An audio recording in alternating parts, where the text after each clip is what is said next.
Hi, this is Mark from LongIslandWatch.com, and today another Seiko video. I think we just did the turtles a couple of days ago, and today it's going to be monsters. Yes, monsters. The Seiko Monster is no stranger to a lot of you watching. It's been around for, I guess I could say, decades at this point. It's got to be over 20, close to 20 years, 18 years or so when Gen 1 came out. We had Gen 1, we had Gen 2. Gen 2 kind of disappeared, I'd say, around 2 to 3 years ago.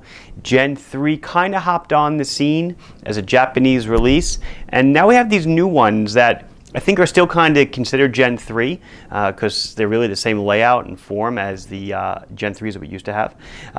Two new dial colors, Jade and like a navy bluish. So we'll get on over to the table, we'll check them out. I'm going to compare and contrast them really quickly to, I got a Gen 1 Seiko and a Gen 2 Seiko there as well. These are Japanese releases, so these are all JDM watches, Japanese domestic market or Japanese domestic models. So they have all the Japanese tagging on them. Will they come to the USA market? For those of you in the US that are watching, I don't know at this point, but they carry a Japanese part number and all the Japanese tagging. For my own wristy, I'm doing the double Seiko. Oops, the 009 on the Super Jubilee and the 007 on the Super Oyster. Let's head on over and check out some monsters. So I got the two new monsters in two colorways. I've got the Jade Green in my hand, probably the knockout standout, and I've got the navy blue, which kind of almost reminds me of the SKX009 blue, where it's not blue like you look and go, oh man, that's blue. It's a dark blue, it's a muted blue, and it's not even like a sumo blue. It is its own blue. And look at that, the bezel's not aligned. Sorry guys. So I'm going to go over both of these, and I'll do one of them in detail, then show you the other. And I'm going to go over the Jade one in detail. But just for comparison, I wanted to just bring two friends to the party. A Gen 1, excuse me, that's a Gen 2. A Gen 1 and then the Gen 3. So first I'll go over the watch in detail and then I'll bring its friends out. So this Gen 3 replaces the Gen 3s that we had about a year or two ago. They were under the model number nomenclature SBDC. I think it was 025 was the black dial, and 023 was the orange dial. So these, and the SBDC, by the way, is usually JDM model numbers. So if you look here though, we're back to JDM again. It's part of the Prospex line. It's got the JDM tagging with the Japanese writing, and you guys are no stranger to this tag by now if you're watching a lot of my videos. Part number SZSC005, the other one was 003. Price tag at 60,000 yen, which interestingly enough is the MSRP as well of the Sumo. But the Sumos sell for a little bit less, 15% less or so, which I find extremely interesting because, so let me get the price out of the way. Right now these are around $600 each. The Sumos, though, like I said, are like 10%, 15% less or so. But yet their sticker price is the same. And maybe it's because of the hotness of them, and once the hotness dies down, kind of the prices will simmer out a little bit through the supply chain. But let's get into it. So what makes this different than the other generations? Well, other than the generation, the SBDC I just mentioned, this guy runs on the 6R15 movement, just like the Sumo. So those of you that are looking for a Seiko diver that runs on the higher end 6R15 movement, and you don't want the Sumo, this is your answer. Personally, I may have said it in the past, I'm not a big fan of the Sumo. I just think it kind of looks funny with the 20mm bracelet. I love the monster. This green one, I'm really a big fan of. I think it looks so awesome. So let's get over the spec. So it is a 6R15 movement, which is automatic, means it winds by you moving your wrist or with the crown. It is a screw down crown, of course, for 200 meters water resistance.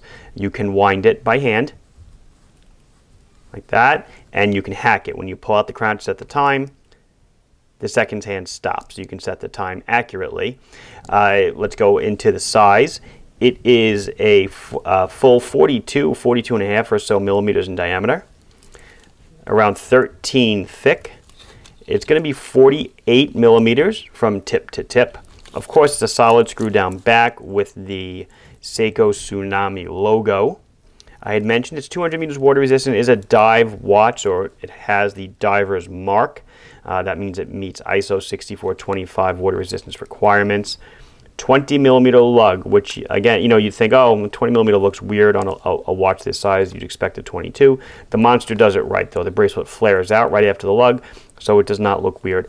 It's not the same exact bracelet, I don't think, as the Gen 1 and Gen 2s, but I mean, not the same part number, but I think it's almost identical. Extremely, extremely similar. A beautiful Seiko bracelet, as usual. A nice flip lock, clasp, push button, you know, the whole package, if you will, upside down. Hardlex mineral crystal, and we have a Cyclops. No day. The other Monsters, Gen 1 and Gen 2, had a day date. Here we just have a day. The day is a date, excuse me. The date is negative. It's white lettering on a black background.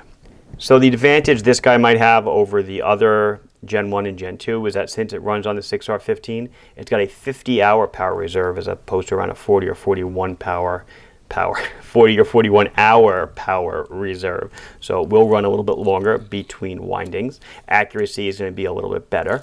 Of course, being a Seiko, it's got LumiBrite on the hands, the dial, and the bezel pip, which is a beautiful 120 click bezel, unidirectional, and just a beautiful knurling on the sides here. And you can see the crown is knurled really nicely. I guess this really isn't knurling. It's more, you know, texturing or patterning. That's knurling. Let's flip out the lights and get a glance of the night view.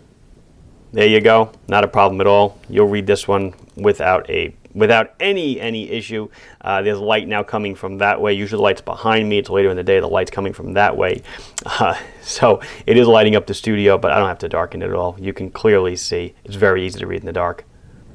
I don't think I mentioned it before. The bracelet itself does have a diver's extension, so if you're going to wear it over a wetsuit, you can deploy the diver's extension and get like an extra ½ inch or so to wrap around your wrist. Let's do what I like to do and get a close-up on that beautiful dial. The dial is absolutely beautiful. Check it out. Look at the work that goes into the dial. I mean, this is on. They also had this on Gen 1 and Gen 2, so you know, no big change there. But just look at the attention to detail. Everything. Look at the applied markers, beautiful hands, just absolutely wonderful, wonderful, wonderful. What we'll do now is I'll bring up the Gen 1 and then we'll bring up a Gen 2 and check out how they compare to each other. So here we've got Gen 1 from the parts bin. This is, I guess this was SKX779K1. Oh, I should say these are all made in Japan, obviously, because they're JDM. I did not mention that. So this is a not made in Japan model. But this was before Seiko brought the line into the Prospex series, so there's no Prospex marking on it. It's got the markers at all locations are the square markers. You'll see it retain that. The 12 o'clock marker is a little bit different. 6 o'clock marker is different, but most notably, obviously, is the day and the date function. This ran on the 7S26, non-hand winding, non-hacking movement, but it retained everything else. And you can see the bracelet is quite similar, pins and collars all the way. The crown on the Gen 1s was just a patterned crown, or it's got lines in it, just like this. It's not knurled. Knurling came around in Gen 2, but same case size, you know, same everything, really. And it's just small updates here and there to the styling. And now let's pull up a Gen 2. So here's my Gen 2 orange dial. It is powered by a 4R36, so this is hand winding and hacking, has a day and a date, no Cyclops on either one. You'll notice that these Gen 3s added a Cyclops. That's certainly a difference, but we have a knurled crown. You can see the cases are still identical. Just the movement inside is different, and again, not made in Japan. And this was before the watches were added to the Prospex series. Eventually, Gen 2s were added to the Prospex lineup, and they started to gain an X below the center of the dial. And I believe Prospex marking on the crown. I'm actually not totally sure on that one. Maybe not. I might be lying about that one.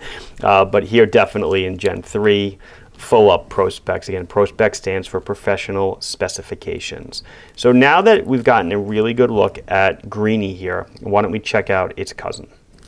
So let's bring up the other one here. This is the SZSC003. The numbers, I'm still new to this whole numbering scheme. This SZSC for me, whenever I go to type it into my computer now to look at stock and stuff, I'm like SVSD and I can't remember it. SZSC, totally confusing. SARB is lovely. SBDC for some reason float off the tongue. SARY, SARX. What the heck is SZSC? I have no idea, but this is the 003, and you can tell by the low numbers that these are really the first of the entire series. I expect that there'll be other models. Actually, I know the SZSC004 is the green Sumo, which no, we don't have yet, just the monsters. But here is, it's the same watch in every way, shape, and form. Just the dial is now what they call navy. So let's really zoom in on the dial and try to light it up a bit. So here's the dial. I'm going to bounce it off against the top and sides of the studio to try to really get a white reflection on it. And you can see it's an extremely dark blue, maybe even slate gray, if you will. Like I said, it reminds me a little bit of a 009. Speaking of which, maybe I'll just put mine next to it. 1 second. Here it is next to the 009 dial. You can see it's a similar hue, similar coloring. I mean, now it doesn't pop. I mean, I struggle to call this guy blue in my right hand sometimes, so this is really no different. When looking through the viewfinder, they're kind of similar. Maybe when you look at this on a monitor or a 4K television or something, you'll say, wow, I don't know if that guy's smoking, but they look totally different. But to me, they don't really look that different. The hands themselves are silver. I'm not sure if I mentioned it on both versions.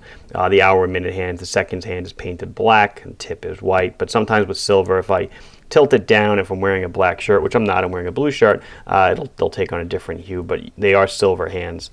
Here you can look at the two dials side by side. You can see the green dial really pops. It's shiny, really looks nice. I guess Seiko is considering green to be the new black. The green to be the new blue, because a lot of the watches lately have been the blue divers and stuff. Blue Lagoon, the Patty blue. So now here we have a Prospex green Jade, and like I said, there's a green Sumo I've seen floating around. And then this more muted, maybe a better option for everyday use. And whichever one you pick, you can't go wrong. They're both simply gorgeous watches with excellent heritage and excellent engines underneath the hood. So what would be a video without a wrist shot? Well, surprise, surprise, it doesn't fit much different than my orange monster. It's a perfect size for me. It's fine. 42.5, 13 thick, 48 tip to tip. Wears, similar to most of the other 42-ish millimeter dive watches, and that green is simply awesome. I'm sure people are going to ask, are these limited editions? I do not think they are. I believe they're just limited to the Japanese release. So technically they're not sold in the USA. Of course, we have some here, but that'll about wrap it up. This has been Mark from LongIslandWatch.com showing you some of the new Gen 3 Seiko monsters. Please like this video if you enjoyed it.